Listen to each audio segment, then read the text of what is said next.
Hi ಸ್ನೇಹಿತರೆ, ಎಲ್ಲರಿಗೂ ನಮಸ್ಕಾರ. ಸೊ ಇವತ್ತಿನ ಎರಡನೇ ಭಾಗ ನೋಡೋಣ. ಸೊ ದಿನ 2, ಸೊ ಡೇ 2ನ ಪಾರ್ಟ್ 2ನ ನೋಡೋಣ. ಸೊ ಇಲ್ಲಿ ಮ್ಯಾಥ್ಸ್ ಒಂದು ಪ್ರಾಬ್ಲಮ್ ಇದೆ. ಸೊ ಮ್ಯಾಥ್ಸ್ ಪ್ರಾಬ್ಲಮ್ನ ನೋಡೋಣ. ಸೊ ಫಸ್ಟಿಗೆ ಕ್ವಶನ್ನ ನೋಡ್ಕೊಳ್ಳಿ ಚೆನ್ನಾಗಿ. ಕ್ವಶನ್ನ ಮೊದಲ ಅರ್ಥ ಮಾಡ್ಕೋಕೆ ನೋಡಿ.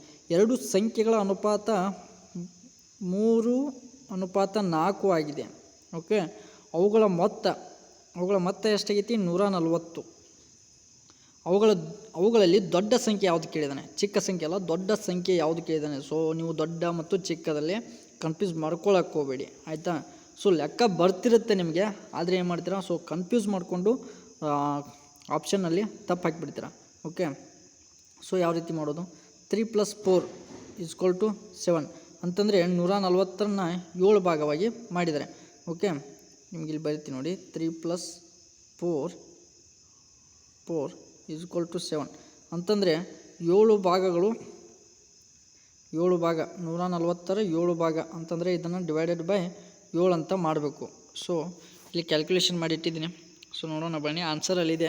ಸೊ ಯಾವ ರೀತಿ ಮಾಡಬೇಕಂತ ಅಷ್ಟೇ ಹೇಳಿದ್ದು ನಾನು. ಸೊ ಇವಾಗ ನಿಮ್ಗೆ ತಿಳಿಸ್ಕೊಡ್ತಾ ಹೋಗ್ತೀನಿ. ಸೊ ಅನುಪಾತಗಳ ಒಟ್ಟು ಭಾಗಗಳು 3 + 4 ಅಂತಂದರೆ 7 ಭಾಗ ಆಗ್ತವೆ. ಓಕೆ, ಒಟ್ಟು ಮೊತ್ತ 140 ಆಗಿದೆ. ಅಂದರೆ 7 ಭಾಗ ಅಂತಂದರೆ 140, ಆಯಿತಾ. ಒಂದು ಭಾಗದ ಬೆಲೆಯನ್ನು ಕಂಡುಹಿಡಿಬೇಕು ನಾವೀಗ ಅಂತಂದರೆ 20 ಆಗುತ್ತೆ. 7 × 2 = 14. ಸೊ 1 0 0, ಸೊ 20 ಆಯಿತು. ದೊಡ್ಡ ಸಂಖ್ಯೆಯು 4 ಭಾಗಗಳನ್ನು ಹೊಂದಿದೆ, ಆಯಿತಾ. ದೊಡ್ಡ ಸಂಖ್ಯೆ ಮಾಡಿತಿ 4 ಭಾಗಗಳನ್ನು ಹೊಂದಿದೆ. ಸೊ 4 × 20, ಸೊ 4 × 20 80 ಆಗುತ್ತೆ. ಸೊ ಚಿಕ್ಕ ಸಂಖ್ಯೆ ಕೇಳಿದರೆ 3 × 20 ಮಾಡಬೇಕು. ಸೊ ಚಿಕ್ಕ ಸಂಖ್ಯೆ ಅಂತಂದರೆ 3 ಬರುತ್ತೆ. ಸೊ ಇಲ್ಲಿ ದೊಡ್ಡ ಸಂಖ್ಯೆ, ನಿಮಗೆ ಚಿಕ್ಕ ಸಂಖ್ಯೆ ಕನ್ಫ್ಯೂಸ್ ಆಗ್ತಿದ್ರೆ, ಸೊ ದೊಡ್ಡ ಸಂಖ್ಯೆ ಕೇಳಿದಾಗ ಸೊ ನೀವು ಈ ಬೇರೆ ಕಡೆ 3 ದೊಡ್ಡ ಸಂಖ್ಯೆ ಯಾವುದಂತ ಹುಡುಕಬಾರ್ದು. ಸೊ ಇಲ್ಲಿ 3:4 ಅಂತ ಕೊಟ್ಟಿದ್ದಾರಲ್ಲ, ಸೊ 3:4 ಅಂತ ಕೊಟ್ಟಿರ್ತಾರಲ್ಲ, ಸೊ ಇದು ದೊಡ್ಡದಿದೆಯಲ್ಲ, ಸೊ ಇದು ದೊಡ್ಡ ಸಂಖ್ಯೆ, ಇದು ಚಿಕ್ಕ ಸಂಖ್ಯೆ, ಆಯಿತಾ.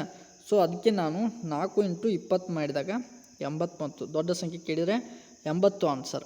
ಓಕೆ, ಇವಾಗ ಈ ಕ್ವಶನ್ಗೆ ಆನ್ಸರು 80. ಅಥವಾ ನಿಮಗೆ ಇಲ್ಲಿ ಚಿಕ್ಕ ಸಂಖ್ಯೆ ಕೇಳಿದರೆ ಏನು ಮಾಡಬೇಕು?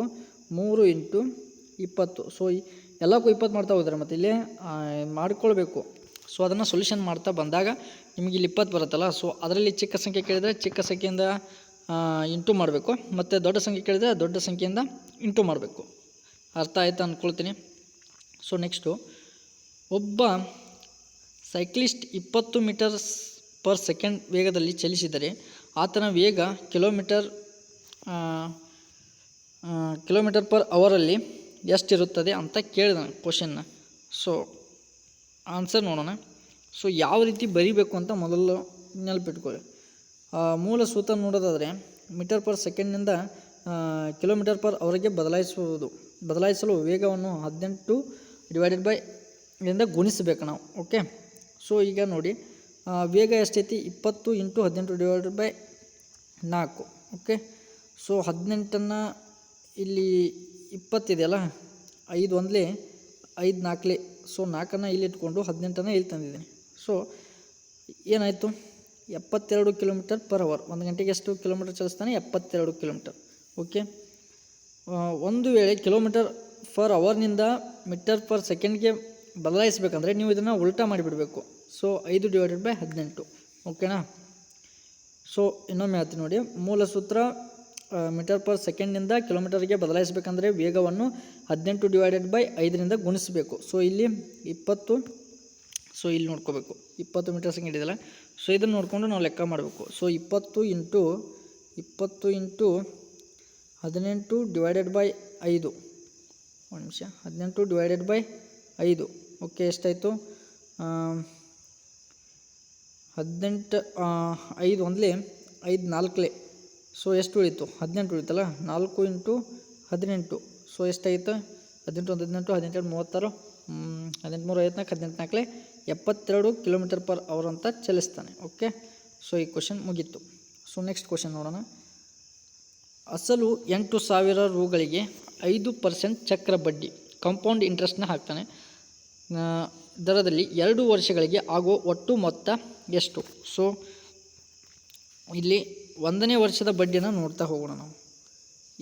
ಇಲ್ಲಿ ನೋಡಿ ಕ್ವಶನ್ನ ಅರ್ಥ ಮಾಡ್ಕೊಳ್ಳಿ. ಇಲ್ಲಿ ರುಗಳಿಗೆ 5% ದರದಲ್ಲಿ 2 ವರ್ಷಗಳಿಗೆ ಆಗುವ ಮೊತ್ತ ಎಷ್ಟು ಅಂತ ಕೇಳಿದ್ದಾನೆ. ಅಸಲು 8,000 ಐತಿ, 5% ಚಕ್ರ ಬಡ್ಡಿ ಅಂದರೆ ಒಂದು ವರ್ಷಕ್ಕೆ 5% ಅಂತ. ಸೊ ಒಂದು ವರ್ಷದನ್ನು ನಾವು ಕಂಡು ಹಿಡ್ಕೊಳ್ಳೋಣ ಇವಾಗ ಫಸ್ಟು. ಸೊ 8,000ದ 5% ಅಂತಂದರೆ ಎಷ್ಟಾಯಿತು? ಒಂದು ನಿಮಿಷ. ಸೊ ಇಲ್ಲಿ ನೋಡಿ 8,000ದ 5% ಅಂತಂದರೆ ಇದನ್ನು ಪರ್ಸೆಂಟ್ 5 8,000 ಇಂಟು 5/100 ಮಾಡ್ಕೊಳ್ಬೇಕು. So 0 0 cancel, 0 0 cancel. ಓಕೆ, 5 ಒಂದಲೇ 5 ಹತ್ತಲೇ. ಸೊ ಇಲ್ಲಿ 4 ಉಳಿತಲ್ಲ. ಸೊ ಎಷ್ಟಾಗುತ್ತೆ? 400 ಆಗುತ್ತೆ. ಸೊ 400 ಆನ್ಸರ್ ಬಂದುಬಿಟ್ಟು 400. ಸೊ 2 ವರ್ಷದ ಬಡ್ಡಿಯನ್ನು ಅದೇ ರೀತಿ ಮಾಡ್ಕೊಳ್ಳಿ. 400 ಪ್ಲಸ್ 1ನೇ ವರ್ಷದ ಬಡ್ಡಿಯ ಮೇಲಿನ ಬಡ್ಡಿ ಅಂತಂದರೆ 1ನೇ ವರ್ಷದ ಬಡ್ಡಿಯ ಮೇಲೆ ಚಕ್ರ ಬಡ್ಡಿ ಅಂತ ಕೇಳಿದಾನಲ್ಲ. ಸೊ ಅದಕ್ಕೆ 400ಗೆ ಮತ್ತೆ 5%ನ ಸೇರಿಸಿದರೆ ಸೊ 5 ಒಂದಲೇ 5 20. ಸೊ ಎಷ್ಟಾಗುತ್ತೆ? 21 20 22 40 23 60 24 80 ಮತ್ತು ಇಲ್ಲಿ 100. ಓಕೆ, 100 ಆಗುತ್ತೆ. ಸೊ ಕರೆಕ್ಟ್ ಇದೆ. 20 ರೂಪಾಯಿ ಅಂತಂದರೆ 420 ಆಯಿತು. ಸೊ ಒಟ್ಟು ಚಕ್ರ ಬಡ್ಡಿಯನ್ನು ನೋಡೋದಾದರೆ 820 ಆಯಿತು. ಸೊ ಹೆಂಗಪ್ಪ ಅಂತಂದರೆ ಸೊ ಇಲ್ಲಿ 400 ಪ್ಲಸ್ 1ನೇ ವರ್ಷದ್ದು ಮತ್ತು 420 ಕೂಡಿಸ್ಬೇಕು. ಸೊ ಅವಾಗ ಎಷ್ಟಾಗುತ್ತೆ? 820 ಅನ್ನೋದು ಆನ್ಸರ್ ಬರುತ್ತೆ. ಓಕೆನಾ? ಸೊ ಅರ್ಥ ಆಯ್ತು ಅಂದ್ಕೊಳ್ತೀನಿ. ಸೊ ಅರ್ಥ ಆಗದಿದ್ದರೆ ಇನ್ನೂ ಸ್ವಲ್ಪ ಸ್ಲೋ ಹೇಳಿ ಅಂತ ಕಾಮೆಂಟ್ ಮಾಡಿ. ಸೊ ಮತ್ತೆ ತಿಳಿಸೋಣ. 12 ಪುರುಷರು ಒಂದು ಕೆಲಸವನ್ನು 10 ದಿನದಲ್ಲಿ ಮುಗಿಸಿದರೆ ಅದೇ ಕೆಲಸವನ್ನು 15 ಪುರುಷರು ಎಷ್ಟು ದಿನಗಳಲ್ಲಿ ಮುಗಿಸುತ್ತಾರೆ? ಸೊ ನೋಡಿ, 12 ಪುರುಷರು 10 ದಿನಗಳಲ್ಲಿ ಮುಗಿಸ್ತಾರೆ. ಸೊ 15 ಪುರುಷರು ಎಷ್ಟು ದಿನಗಳಲ್ಲಿ ಮುಗಿಸ್ತಾರೆ ಅಂತ ಕೇಳಿದರೆ. ಸೊ ಓಕೆನಾ? ಸೊ ಇವಾಗ ಸೂತ್ರದ ಪ್ರಕಾರ ನೋಡೋಣ. ಸೊ ಒಬ್ಬೊಬ್ಬರು ಕ್ಲಾಸ್ನ ಫಸ್ಟ್ ಟೈಮ್ ಕೇಳ್ತಾಯಿದ್ರೆ ಸೊ ಶಾರ್ಟ್ಕಟ್ಟಾಗಿ ಮತ್ತೆ ಮುಂದಿನ ವಿಡಿಯೋದಲ್ಲಿ ನೋಡೋಣ. ಸೊ ಫಸ್ಟ್ಗೆ ಇಲ್ಲಿ ಸೂತ್ರ ನೋಡ್ಕೊಳ್ಳಿ. M1 ಅಂತಂದರೆ 1ನೇ ಮನುಷ್ಯ ಇಂಟು ದಿನಗಳು ಡೇ 1 ಮತ್ತು = M2 2ನೇ ಮನುಷ್ಯ ಇಂಟು D2. ಸೊ ಈ ರೀತಿ ಸೂತ್ರ ಐತಿ. ಸೊ ಇದನ್ನು ಅರ್ಥ ಮಾಡ್ಕೊಳ್ಳಿ. M1 ಅಂದರೆ 1ನೇ ಮನುಷ್ಯ 1ನೇ ದಿನ, M2 ಅಂದರೆ 2ನೇ ಮನುಷ್ಯ 2ನೇ ದಿನ. ಓಕೆ, ಸೊ ಇವಾಗ ನೋಡೋಣ. ಇಲ್ಲಿ M1 ಅಂದರೆ ಎಷ್ಟು ದಿನ ಕೊಟ್ಟಿದ್ದಾರೆ? 12 ದಿನಗಳು. ಸೊ ಇಲ್ಲಿ ಕೊಟ್ಟಿದ್ದಾರೆ 12 ಮನುಷ್ಯರು ಎಷ್ಟಿದ್ದಾರೆ? 12. ಸೊ D1 ಎಷ್ಟು ದಿನ ಕೆಲಸ? 10. ಸೊ ಅದಕ್ಕೆ M2 15 ದಿನಗಳಲ್ಲಿ D2 ಎಷ್ಟು ಜನ ಕೆಲಸ ಮಾಡ್ಬೋದು ಅಂತ ಕೇಳಿದ್ದಾರೆ. ಸೊ ಇಲ್ಲಿ ನೋಡೋಣ. 12 ಒಂದು ನಿಮಿಷ ಇದನ್ನು ದೊಡ್ಡದು ಮಾಡ್ಕೊಳ್ತೀನಿ. ಓಕೆನಾ? ಸೊ ಇವಾಗ ಅರ್ಥ ಆಗುತ್ತೆ. ಸೊ ನೋಡಿ, 12 ಇಂಟು 10 = 15 ಇಂಟು D2. ಸೊ 12 ಹತ್ತಲೇ 120. ಸೊ 15ನ ಇಲ್ಲೇ ಇಟ್ಕೊಳ್ಳೋಣ. ಸೊ D2ನ ಇಲ್ಲೇ. ಈಗ ಏನು ಮಾಡಬೇಕು? ಚೇಂಜ್ ಮಾಡಬೇಕು. ಸೊ ನಮಗೇನು ಬೇಕಾಗಿದೆ? D2 ಬೇಕಾಗಿದೆಯಲ್ಲ. ಸೊ D2ನ ಇಲ್ಲಿ ಇಟ್ಕೊಳ್ಳೋಣ. = ಸೊ 120. ಸೊ 120 ಈಚೆ ಕಡೆ ಬಂದ ತಕ್ಷಣ ಡಿವೈಡೆಡ್ ಬೈ 15 ಆಗುತ್ತೆ. 15 ಒಂದಲೇ 15 13 8 15 ಎಂಟ್ಲೆ ಅಂತಂದರೆ ಎಷ್ಟಾಯಿತು? 15 ಎಂಟ್ಲೆ 120. ಸೊ 15 13 15 14 60 15 75 90 15 120. ಓಕೆ, ಕರೆಕ್ಟ್ ಇದೆ. 108 ದಿನಗಳಲ್ಲಿ ಕೆಲಸನ ಮುಗಿಸ್ತಾರೆ. ಆಯಿತಾ? ಸೊ ನೆಕ್ಸ್ಟ್ ಕ್ವಶನ್ ನೋಡೋಣ. ಸೊ ಮಾನಸಿಕ ಸಾಮರ್ಥ್ಯದ ಬಗ್ಗೆ. ಸೊ ಇಲ್ಲಿ ನೋಡ್ಕೊಳ್ತಾ ಇರ್ಬೋದು, ಒಂದು ಸಂಕೇತ ಭಾಷೆಯಲ್ಲಿ ರೋಸ್ ಅನ್ನು ROSE ಅನ್ನು SSTF ಎಂದು ಬರೆದರೆ ಲೀಪನ್ನು ಹೇಗೆ ಬರೆಯಬಹುದು? ಸೊ ಆರ್ ಆದಮೇಲೆ ಏನು ಬರ್ತೈತಿ? ABCDE. ಸೊ ನೀವು ಮೊದಲಿಗೆ ಏನು ಮಾಡಬೇಕಪ್ಪ ಅಂತಂದರೆ ಸೊ ಎ ಅನ್ನೋದನ್ನು ಸೊ ಇದನ್ನು ಮೊದಲು ಬರ್ಕೊಳ್ಳಿ. ಸೊ ನಿಮಗೆ ಬೇಕಾದರೆ ನಾಳೆ ಪಟ್ಟಿ ಮಾಡಿಕೊಡ್ತೀನಿ. ಸೊ ಎ ಅಂತಂದರೆ 1 ಅಂತ ನಿಮಗೆ ಗೊತ್ತು. ಎ ಅಂದರೆ 1ನೇ ಸ್ಥಾನದಲ್ಲಿ, ಜಡ್ ಅಂದರೆ 26. ಸೊ ಜಡ್ ಅನ್ನೋದು 26. ಸೊ ಆರ್ ಅಂದರೆ ಎಷ್ಟು ಬರುತ್ತೆ? ಸೊ ಅದನ್ನು ನೆನಪಿಟ್ಕೊಳ್ಳಿ. ಸೊ ಇವಾಗ ಸಿಂಪಲ್ಲಾಗಿ ಹೇಳ್ಕೊಡ್ತೀನಿ. ಸೊ ನಾಳೆ ಒಂದು ಸ್ವಲ್ಪ ಇದ್ರ ಬಗ್ಗೆನೇ ಸೊ ರೀಸನಿಂಗ್ ಬಗ್ಗೆ ಒಂದು ಸ್ಪೆಷಲ್ ಕ್ಲಾಸ್ ಮಾಡೋಣ. ಸೊ ಅದರಲ್ಲೆಲ್ಲ ಹೇಳ್ಕೊಡ್ತೀನಿ. ಸೊ ಯಾವ ರೀತಿ ಮಾಡಬೇಕು ಅಂತ. ಓಕೆ, MNOPQR ಆದಮೇಲೆ ಏನು ಬರುತ್ತೆ? 1 ಪ್ಲೇಸ್ ಬಿಟ್ಟಿದ್ದಾರೆ. ಸೊ ಆರ್ ಆದಮೇಲೆ ಎಸ್ ಬರುತ್ತಲ್ಲ, ಸೊ ಎಸ್ ಅನ್ನು ಇಟ್ಟಿದ್ದಾನೆ. ಸೊ ಓಗೆ ಏನು ಬರುತ್ತೆ, M N O P, M N O ಆದಮೇಲೆ ಪಿ ಕ್ಯೂ ಆರ್ ಎಸ್ 4 ಸ್ಥಾನನ ಬಿಟ್ಟಿದ್ದಾನೆ. ಸೊ 4 ಸ್ಥಾನ ಬಿಟ್ಟು ಎಸ್. ಸೊ ಇಲ್ಲಿ ಏನು ಮಾಡಿದಾರೆ, 1 ಸ್ಥಾನ. ಸೊ ಇಲ್ಲಿ 4 ಸ್ಥಾನ. So 4 M N O P Q R S O 4ನೇದನ್ನು ತೊಗೊಂಡಿದ್ದಾರೆ. ಸೊ ಇಲ್ಲಿ ಎಸ್ ಆದಮೇಲೆ ಎಷ್ಟು ಸ್ಥಾನ ಬಿಟ್ಟಿದೆ, M N O P Q R S T 1 ಸ್ಥಾನ. ಸೊ 1 ಉಳಿದೈತಿ. ಓಕೆ, 1. ಸೊ ನೆಕ್ಸ್ಟು ಯಾವುದಿದೆ, ಇ ಆದಮೇಲೆ ಏನಿದೆ, ಎಫ್ ಇದೆ. ಸೊ ಇಲ್ಲೂ ಕೂಡ 1 ಗ್ಯಾಪ್ ಐತಿ. ಸೊ ನಾವು ಇವಾಗ ಏನು ಮಾಡೋಣ, M N O P Q R S ಆದಮೇಲೆ L J K B C D F G H I J K L M N O P Q R. Okay ಆಯಿತಾ. ಎಲ್ ಆದಮೇಲೆ ಏನು ಬರ್ತೈತಿ, A B C D F G H I J K L M ಬರ್ತೈತಿ. So ಈಗ ಏನು ಮಾಡಿದಾರೆ, so ಇಲ್ಲಿ 2ನೇ ಸ್ಥಾನಕ್ಕೆ ಏನು ಮಾಡಿದಾರೆ, ಸೊ 4 ಪ್ಲಸ್ ಮಾಡಿದಾರೆ. E F G H I ಎಲ್ಲಿ ಬಂದಿದೆ, ಸೊ ಇಲ್ಲಿ ಐತಿ. ಸೊ ಆಪ್ಷನ್ ಇದೆ. ಓಕೆ, ಈ ರೀತಿ ನಾವು ಕಂಡುಹಿಡಬೇಕು. ಸೊ ಓಕೆ, ಸೊ ಇಷ್ಟಾದ್ಮೇಲೆ ಇಲ್ಲಿ ಎಫ್ ಜಿ ಇದೆಲ್ಲ. So M H C G. So ಇಲ್ಲಿ ಆನ್ಸರ್ ತಪ್ಪಾಗಿದೆ. ಸೊ ಇದು right answer. Okay, so next question ನೋಡೋಣ. ನೆಕ್ಸ್ಟ್ ಕ್ವಶನ್, ಸರಣಿಯನ್ನು ಪೂರ್ಣಗೊಳಿಸಿ. ಓಕೆ, 1 9 25 49 81. ಸೊ ಯಾವ ರೀತಿ ಬಂದಿದೆ ಅನ್ನೋದನ್ನು ನಾವಿಲ್ಲಿ ಕಂಡುಹಿಡಬೇಕು. 1 9. ಸೊ ಆಡ್ ನಂಬರ್ ಸ್ಕ್ವೇರ್ನ ಇಟ್ಟಿದ್ದಾರೆ ಇಲ್ಲಿ. 1 1 1, 3 3 9, 5 5 25, 7 7 49. 7 ಆದಮೇಲೆ ಎಷ್ಟು, ಆಡ್ ನಂಬರು 9. 9 ಆದಮೇಲೆ 11 121 ಬರುತ್ತೆ. ಸೊ ನಿಮ್ಗೆ ತಿಳಿಸ್ತೀನಿ ನೋಡಿ. 1, ಆಮೇಲೆ 3, 5, ಆಮೇಲೆ 7, ಆಮೇಲೆ 9, ಆಮೇಲೆ 11. ಸೊ ಈ ರೀತಿ ಇದೆ. ಸೊ ಆಡ್ ನಂಬರ್ ಅಂತಲೇ ಹೇಳ್ಬೋದು, ಇಲ್ಲ 2 ಗ್ಯಾಪ್ ಬಿಟ್ಟು ಸ್ಕ್ವೇರ್ ಮಾಡಿದ್ದಾರೆ ಅಂತಲೂ ಹೇಳ್ಬೋದು. ಆಯಿತಾ. ಸೊ ಇಲ್ಲಿ ನೋಡಿ, 1 square 1, 3 square 9, so 5 square 25, so 7 square 49, 9 square 81. Okay, 81 ಆಯಿತು. ಸೊ ನೆಕ್ಸ್ಟ್ ಯಾವುದು ಬರುತ್ತೆ, 11 ಸ್ಕ್ವೇರ್ ಎಷ್ಟಪ್ಪ, 121. ಓಕೆ, 121 ಆಯಿತು. So 121 right answer. Okay, so next ನೋಡೋಣ. ಗಡಿಯಾರದಲ್ಲಿ ಸಮಯ 3 ಗಂಟೆ ಆದಾಗ ಗಂಟೆ ಮತ್ತು ನಿಮಿಷಗಳ ಮುಳ್ಳುಗಳ ನಡುವಿನ ಕೋನ ಎಷ್ಟಿರುತ್ತದೆ.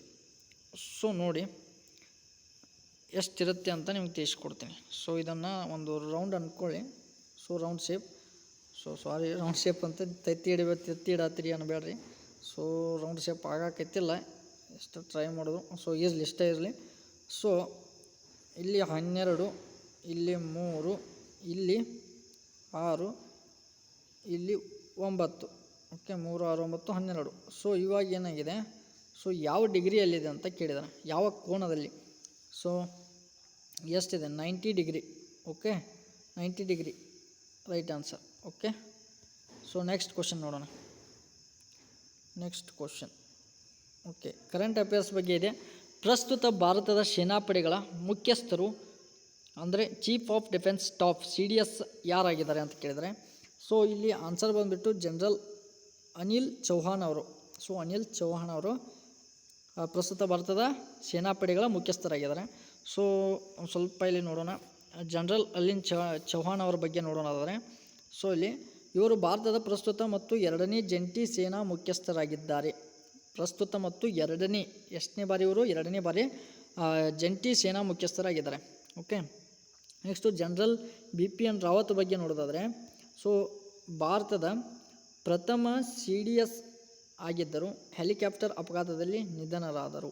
ಸೊ ಜನರಲ್ BPN ರಾವತ್ ಏನು ಮಾಡಿದರು, ಭಾರತದ ಪ್ರಥಮ CDS ಅಂತಂದರೆ ಜಂಟಿ ಸೇನಾ ಮುಖ್ಯಸ್ಥರಾಗಿದ್ದರು. ಸೊ ಹೆಲಿಕಾಪ್ಟರ್ ಅಪಘಾತದಲ್ಲಿ ಮಾಡ್ತಾರೆ, ನಿಧನವನ್ನು ಹೊಂದ್ತಾರೆ. ಸೊ ನೆಕ್ಸ್ಟ್ ಕ್ವಶನ್, ಜಾಗತಿಕ ಹಸಿವು ಸೂಚ್ಯಂಕ ವರದಿಯನ್ನು ಪ್ರತಿ ವರ್ಷ ಯಾರು ಬಿಡುಗಡೆ ಮಾಡ್ತಾರೆ. ಸೊ ಯಾರು ಬಿಡುಗಡೆ ಮಾಡ್ತಾರಪ್ಪ ಅಂತಂದ್ರೆ ವೆಲ್ತ್, ಹಂಗರ್ ಲೈಫ್ ಮತ್ತು concern world wide. Okay, so ಇದು ಐರಿಷ್ ಮತ್ತು ಜರ್ಮನ್ ಮೂಲದ ಸ್ವಯಂ ಸೇವಾ ಸಂಸ್ಥೆಗಳಿಂದ ಜಂಟಿಯಾಗಿ ಸಿದ್ಧಪಡಿಸಲ್ಪಡುವ ಜಾಗತಿಕ ವರದಿಯಾಗಿದ್ದು ಸ್ಪರ್ಧಾತ್ಮಕ ಪರೀಕ್ಷೆ ಪದೇ ಪದೇ ಇಂಡೆಕ್ಸ್ ಶ್ರೇಣಿಯನ್ನು ಕೇಳ್ತಾರೆ. ಅಂತಂದರೆ ಎಷ್ಟನೇ ಸೂಚ್ಯಂಕ ಬರ್ತೈತಿ, ಭಾರತ ಎಷ್ಟನೇ ಸೂಚ್ಯಂಕ ಒಳಗೈತಿ, ಹಸುವಿನ ಸೂಚ್ಯಂಕ ಎಷ್ಟನೇ ಸ್ಥಾನದಲ್ಲೈತಿ, ಓಕೆ, ಬಡತನ, ಶ್ರೀಮಂತಿಗೆ, ಸೊ ಇದನ್ನೆಲ್ಲ ನೀವು ನೋಡ್ಕೊಳ್ಬೇಕಾಗತ್ತೆ. ಸೊ ಲಾಸ್ಟ್ ಕ್ವಶನ್ನು, ಇತ್ತೀಚೆಗೆ ಯುನೆಸ್ಕೋ ವರ್ಲ್ಡ್ ಹೆರಿಟೇಜ್ ತಾಣವಾಗಿ ಘೋಷಿಸಲ್ಪಟ್ಟ ಹೊಯ್ಸಳರ ಪವಿತ್ರ ಹರವುಗಳ ಕರ್ನಾಟಕದ ಯಾವ ಜಿಲ್ಲೆಗಳಲ್ಲಿವೆ? ಸೊ ಯಾವ ಜಿಲ್ಲೆಯಪ್ಪ ಅಂತಂದ್ರೆ ಹಾಸನ ಮತ್ತು ಚಿಕ್ಕಮಗಳೂರು. ಸೊ ಹಾಸನ ಮತ್ತು ಚಿಕ್ಕಮಗಳೂರು, ಓಕೆ. ಸೊ ಇಲ್ಲಿ ವಿಶ್ಲೇಷಣೆ ನೋಡಿದರೆ ಹಾಸನ ಮತ್ತು ಚಿಕ್ಕಮಗಳೂರು ಬಗ್ಗೆ ನೋಡ್ತಾ ಹೋದರೆ ಬೇಲೂರು ಹಳೆಬೀಡು ಅಂತಂದರೆ ಬೇಲೂರು ಹಳೆಬೀಡು ಎಲ್ಲಿದೆ? ಹಾಸನ ಜಿಲ್ಲೆ. ಮತ್ತು ಸೋಮನಾಥಪುರ ಎಲ್ಲೈತಿ? ಮೈಸೂರು ಜಿಲ್ಲೆಯಲ್ಲಿದ್ದರೂ ಹೊಯ್ಸಳ ಶೈಲಿಯ ಒಟ್ಟು ದೇವಸ್ಥಾನಗಳ ಸರಣಿಯಲ್ಲಿ ಹಾಸನ, ಚಿಕ್ಕಮಗಳೂರು ಪ್ರಮುಖ ಕೇಂದ್ರಗಳಾಗಿವೆ. ಕರ್ನಾಟಕದ ಈ ಅತ್ಯದ್ಭುತ ಹೊಯ್ಸಳ ಕಲೆಗೆ ಇತ್ತೀಚೆಗೆ ಜಾಗತಿಕ ಮಾನ್ಯತೆಯನ್ನು ದೊರಕಿದೆ. ಓಕೆ, ಸೊ ಆಯಿತು. ಸೊ ಇವತ್ತಿನ ಮತ್ತು ಈಗ ಬೆಳಗ್ಗೆನೂ ಕೂಡ ಒಂದು 10 ಕ್ವಶನ್ ಮುಗಿಸಿದೆ. ಸೊ ಡೇ 2 ಅಲ್ಲಿ 2ನೇ ಭಾಗದಲ್ಲಿ ಸೊ 10 ಕ್ವಶನ್ ಆಯಿತು, ಟೋಟಲ್ 20 ಕ್ವಶನು. ಸೊ ನೋಡ್ತಾ ಹೋಗಿ, ಇಂಪಾರ್ಟೆಂಟ್ ಇದೆ. ಸೊ 30 ದಿನ ಅಂತಂದರೆ 20 ಕ್ವಶನ್ ಅಂದರೆ 600 ಪ್ರಶ್ನೆಗಳಾಗತ್ತೆ. ಸೊ ಯಾರೂ ಮಿಸ್ ಮಾಡಬೇಡಿ, ಆಯಿತಾ? ಇಂಪಾರ್ಟೆಂಟ್ ಇದೆ. ಸೊ ಇದ್ರ ಮೇಲೆ ನೀವು ಓದ್ತಾ ಹೋದರೆ ಎಕ್ಸಾಮ್ಗೆ ಹೆಲ್ಪ್ಫುಲ್ ಆಗುತ್ತೆ. ಓಕೆ, ಧನ್ಯವಾದಗಳು. ಮತ್ತೆ ಮುಂದಿನ ವಿಡಿಯೋದೊಂದಿಗೆ ಭೇಟಿಯಾಗೋಣ. ಧನ್ಯವಾದಗಳು.